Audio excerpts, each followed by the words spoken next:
नाज़रीन अस्सलाम वालेकुम। इनसाइड न्यूज के नए प्रोग्राम के साथ मैं हूं इब्राहिम राजा और आज हम बात करेंगे कि chief election commissioner Sikandar Sultan Raja को हटाने का मामला क्या है। पीटीआई को दो बड़े धचके लगने के बाद एक खतरनाक गेम कैसे तैयार की जा रही है और इस गेम के जरिए पूरी जो सियासी सूरत-ए-हाल है ये सियासी सूरत-ए-हाल उलट भी सकती है। इस पूरे मामले में एक अहम शख्सियत का किरदार क्या है, वजीर आजम इमरान खान के टेबल पर इस हवाले से कौन सी फाइल रखी गई और आपको इस पूरे इशू के मुतल्लिक एक दिलचस्प वाकया भी सुनाते हैं जिससे आपको पता चलेगा कि पर्दे के पीछे क्या चल रहा है। हमारे जिन दोस्तों ने अब तक हमारे चैनल को सब्सक्राइब नहीं किया उनसे हम कहेंगे कि हमारे चैनल को सब्सक्राइब कर लें ताकि उन्हें अहम मालूमात बर वक्त मिलती रहें।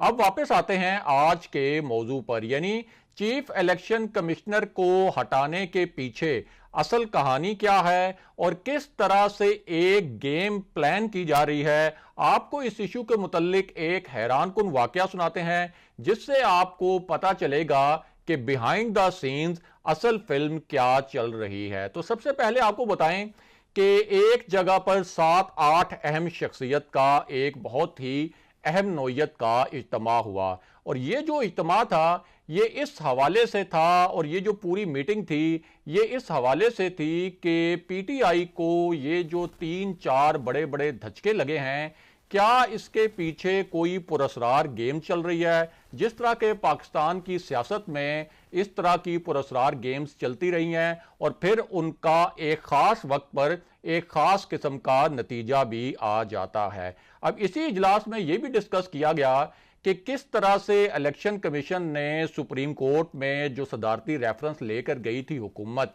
सेनेट इलेक्शन को ओपन बैलेट के जरिए करवाने के लिए, लेकिन हुकूमत की तवक्कुआत के बिल्कुल बरअक्स इलेक्शन कमीशन ने वहां यह मौकफ अपना लिया कि ओपन बैलेट नहीं, असल में खुफिया बैलेट के जरिए ही सेनेट इलेक्शन करवाए जा सकते हैं। उसके बाद डस्का इलेक्शन के मामले पर भी हुकूमत को एक बहुत बड़ा धचका लगा इलेक्शन कमीशन की जानिब से और सबसे बड़ा जो धचका जिसको करार दिया जा रहा है हुकूमत के लिए भी और वजीर आजम इमरान खान के लिए भी, वो ये था कि जब वजीर आजम इमरान खान ने डस्का इलेक्शन के हवाले से और सेनेट के इलेक्शन के हवाले से इलेक्शन कमीशन के किरदार पर सवालात उठाए और जब उन्होंने ये कहा कि सेनेट का जो इलेक्शन था यूसुफ रजा गिलानी वाला और हफीज शेख वाला उसमें एक शफाफ इलेक्शन नहीं हुआ, बड़े पैमाने पर हॉर्स ट्रेडिंग हुई, ऑडियोज वीडियोज भी सामने आई, लेकिन इलेक्शन कमीशन जो है इस हॉर्स ट्रेडिंग को रोकने में नाकाम रहा और एक शफाफ इलेक्शन को यकीनी बनाने में नाकाम रहा। अब उसके बाद जितना सख्त किस्म का अलामिया आया इलेक्शन कमीशन की जानिब से और जिसको एक हुकूमत के खिलाफ और वजीर आजम इमरान खान के खिलाफ एक चार्जशीट भी समझा गया, वो भी एक बहुत बड़ा धचका करार दिया गया। और अब जिस तरह से पीटीआई एक पिटीशन लेके गई थी कि यूसुफ रजा गिलानी की कामयाबी का नोटिफिकेशन रुकवाया जाए और पीटीआई को बड़ी उम्मीद भी थी कि जिस तरह की ऑडियो टेप सामने आई थी और जिस तरह का वीडियो एविडेंस सामने आया था और जिस तरह से डस्का इलेक्शन पर चीफ इलेक्शन कमिश्नर ने और इलेक्शन कमीशन ने अपने अख्तियारात का इस्तेमाल किया था, तो उनको बड़ी तवक्को थी कि यूसुफ रजा गिलानी की कामयाबी का नोटिफिकेशन वो रुकवाने में कामयाब हो जाएंगे। लेकिन जब ये नोटिफिकेशन वाली जो प्ली थी पीटीआई की, ये जो पिटीशन थी, ये भी रद्द हुई, तो उसके बाद एक बहुत ही अहम नौयत का इजलास हुआ और इस इजलास में दो ऐसी शख्सियात शरीक थीं जिन्होंने चीफ इलेक्शन कमिश्नर के हवाले से बहुत ही एक खतरनाक नौयत के फैसले पर बात की और अगर इस फैसले को इंप्लीमेंट करने की कोशिश की जाती है तो इसके बहुत ही मानीखेज और आप ये भी कह सकते हैं कि खतरनाक नताइज भी बरामद हो सकते हैं। ये दो शख्सियात कौन थी जिन्होंने इस खतरनाक फैसले पर बात की और असल में किस फैसले पर बात की गई उसकी तफसील भी आपको बताते हैं और साथ ही आपको यह भी बताते हैं कि इलेक्शन कमीशन में क्या गर्मा गर्म बहस हुई, क्या गर्मा गर्म समात हुई जब पीटीआई के वकील एक पिटीशन लेकर गए वहां कि यूसुफ रजा गिलानी की कामयाबी का नोटिफिकेशन रोका जाए। तो आपको बताएं कि जब ये समात शुरू हुई तो उस वक्त कहा गया, जो इलेक्शन कमीशन के मेंबरान हैं उनसे कहा गया पीटीआई के वकील से कि जनाब आप आए हैं, वेलकम आपको, और हम आपकी पूरी जो दलाइल हैं वो भी सुनेंगे, लेकिन सबसे पहले आप एविडेंस पेश करें कि किस बुनियाद पर यूसुफ रजा गिलानी की कामयाबी का हम जो है वो नोटिफिकेशन रोकें। इस पर पीटीआई के वकील ने कहा कि हमारे पास जो एविडेंस है वो पूरी कौम ने देखा है, उसमें एक ऑडियो टेप भी है जिसमें सुना जा सकता है कि नासिर शाह जो हैं वो खरीदो फरोख्त की बात कर रहे हैं, और उसके बाद एक वीडियो एविडेंस भी है जिसमें अली हैदर गिलानी बहुत साफ नजर आ रहा है कि वो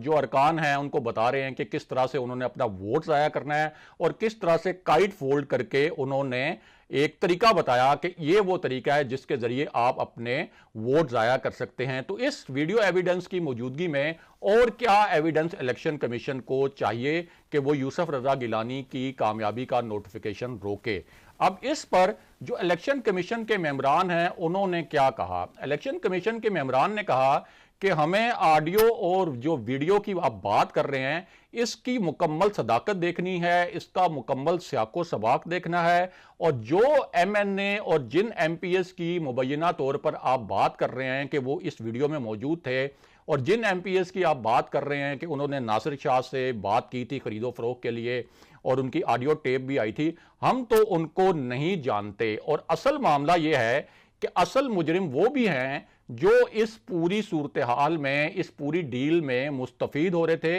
यानी जो फायदा ले रहे थे। अब इलेक्शन कमीशन का इशारा यह था कि जिन अरकान पीटीआई के जिन अरकान जो नजर आए उस वीडियो में, अली हैदर गिलानी वाली वीडियो में, असल में तो मरकजी मुजरिम वो हैं क्योंकि इस डील का एक मरकजी किरदार जो है वो भी थे, और वो ये अली हैदर गिलानी से राब्ता करके उन्होंने किस तरह से कोशिश की कि वो पैसे लें, और अगर ये कोई स्टिंग ऑपरेशन था तो उस सूरत में भी वो मरकजी मुजरिम ही हैं। अब इस पर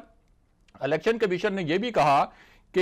ये जो जमहूरियत का हुस्न है ये खुफिया वोटिंग ही होती है, और खुफिया वोटिंग के जरिए ही इलेक्शन जो है वो होना चाहिए। अब इस पर जो पीटीआई के वकील थे वो बड़े जिद हुए, लेकिन जाहिर है कि इलेक्शन कमीशन एक आईनी फोरम है, इसको एक अदालती फोरम भी कहा जाता है, और जब समाअत हो रही होती है तो ये समझ लें कि एक ये अदालत ही होती है। उस पर पीटीआई के वकील ने कहा कि आप जनाब इसको एक जमहूरियत का हुस्न करार दे रहे हैं, और ये ऐसा जमहूरियत का हुस्न है कि इसी जमहूरियत के हुस्न ने हमें इतना तंग किया कि आज हम इस जमहूरियत के हुस्न की वजह से आपके सामने अपनी अपील लेकर आए हैं, क्योंकि इस जमहूरियत के हुस्न में तो साफ नजर आ रहा है कि सेनेट के इलेक्शन में खरीदो फरोख्त हुई थी। लेकिन जो इलेक्शन कमीशन के अरकान थे वो उनका जो फोकस था वो इस बात पर था कि अगर कोई कार्रवाई होनी है, कोई एविडेंस होना है, फिर तो वो जो अरकान असम्बली उसमें शामिल थे इस पूरी वीडियो में जो नजर आ रहे थे, तो उनका मामला भी जेरे बहस आना चाहिए। अब इसके बाद इस मामले में दो ट्विस्ट भी आए। उसमें एक ट्विस्ट तो यह था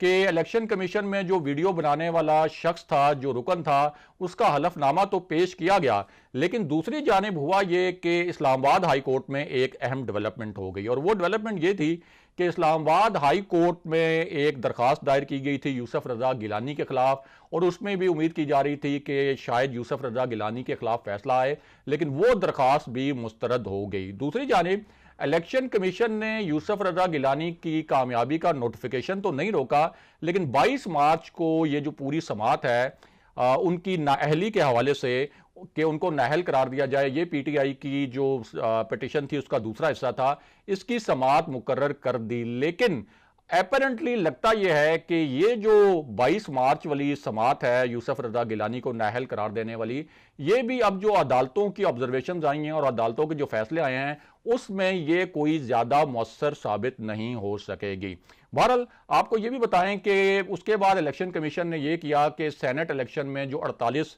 सेनेटर्स नए कामयाब हुए थे, उन तमाम 48 सेनेटर्स के उन्होंने कामयाबी के नोटिफिकेशन जारी कर दिए, और इनमें पीटीआई की जो खातून रुकन कामयाब हुई इस्लामाबाद की सीट से, उनका नोटिफिकेशन भी जारी कर दिया गया। अब वापस आते हैं कि चीफ इलेक्शन कमिश्नर को इस पूरी सूरत हाल में हटाने का मामला क्या है, और साथ ही आपको बताते हैं कि डस्का इलेक्शन में जो एक री इलेक्शन होना था और उसकी री पोलिंग होनी थी, उसमें भी एक क्या ड्रामाई मोड़ आया है। तो मामला यह है कि डस्का इलेक्शन के बारे में इलेक्शन कमीशन ने पहले यह फैसला किया था कि ये इलेक्शन जो है ये 18 मार्च को होगा, लेकिन चूंकि पीटीआई के जो उम्मीदवार हैं वो इस मामले पर सुप्रीम कोर्ट में चले गए थे और उन्होंने वहां पे जो दरखास्त जमा कराई थी उसमें उन्होंने ये मौक़िफ़ अख्तियार किया था कि इलेक्शन कमीशन का ये जो ऑर्डर है कि ये पूरा इलेक्शन दोबारा करवाया जाए, इसको कलअदम करार दिया जाए। और इस मामले पर इलेक्शन कमीशन से सुप्रीम कोर्ट ने जवाब भी मांगा था। तो इस पूरे पर्सपेक्टिव में और इस इलेक्शन को फुल प्रूफ शफाफ बनाने के लिए अब ये जो इलेक्शन है 18 मार्च के बजाय 10 अप्रैल को करवाने का फैसला किया गया है। वापस आते हैं चीफ इलेक्शन कमिश्नर को हटाने के मामले पर। तो आपको बताएं कि ये जो इजलास था जिसका हमने आपसे जिक्र किया, ये इजलास हुकूमती इजलास था और इसमें हुकूमती वुज़रा भी शरीक थे। इसमें 2 वुज़रा ने ये तजवीज़ पेश की कि जिस तरह से हमें इलेक्शन कमीशन से झटके पे झटके लग रहे हैं, तो ये जो फॉरेन फंडिंग वाला केस है वो भी हमारे गले पड़ सकता है और फिर जो अगला इलेक्शन है वो भी इसी इलेक्शन कमीशन की ज़ेरे निगरानी होना है, क्योंकि चीफ इलेक्शन कमिश्नर के ओहदे की मियाद जो है 5 साल है। तो उन्होंने वही एक पुरानी बात वो भी दोहराई कि ये सईद मेहदी जो वज़ीर-ए-आज़म साबिक वज़ीर-ए-आज़म नवाज शरीफ के प्रिंसिपल सेक्रेटरी थे, उनके दामाद भी हैं, इनका झुकाव भी नून लीग की तरफ लगता है। तो उनका ये कहना था कि इनको हटाने के लिए एक मूव जो है आईनी मूव करना चाहिए और वो मूव जो है वो सिर्फ सदारती रेफरेंस के जरिए हो सकता है। तो इस हवाले से वहां पर बड़ी ही खतरनाक तजावीज़ पर बात हुई, लेकिन इसमें अहम मामला यह है कि अगर कोई रेफरेंस दायर भी किया जाता है तो उसको हटाने का, यानी चीफ इलेक्शन कमिश्नर को हटाने का तरीकाकार सिर्फ यह है कि सुप्रीम जुडिशल काउंसिल में एक रेफरेंस दायर किया जाए और सुप्रीम जुडिशल काउंसिल जो है वो सुप्रीम कोर्ट के चीफ जस्टिस, 2 सुप्रीम कोर्ट के सीनियर तरीन जज साहिबान और हाई कोर्ट्स के जो 2 सबसे सीनियर जज साहिबान होते हैं उन पर मुश्तमिल होती है और सिर्फ वही चीफ इलेक्शन कमिश्नर को हटा सकते हैं। अगले प्रोग्राम तक के लिए खुदा हाफिज।